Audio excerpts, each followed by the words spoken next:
Good morning, everyone. So, just sitting here, watching YouTube at work, babysitting this work zone, or my end of the work zone.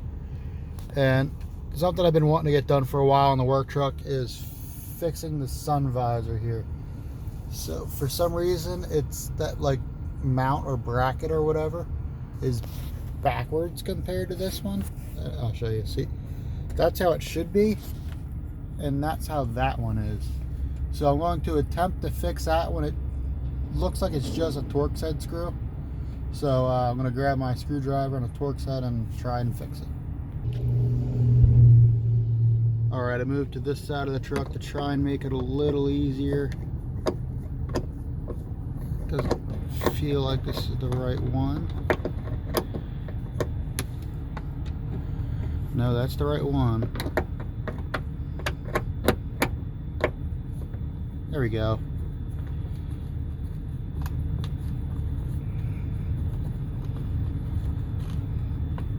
Give me one moment. Alrighty, so I got it flipped back around. I'm going to tighten the screw up.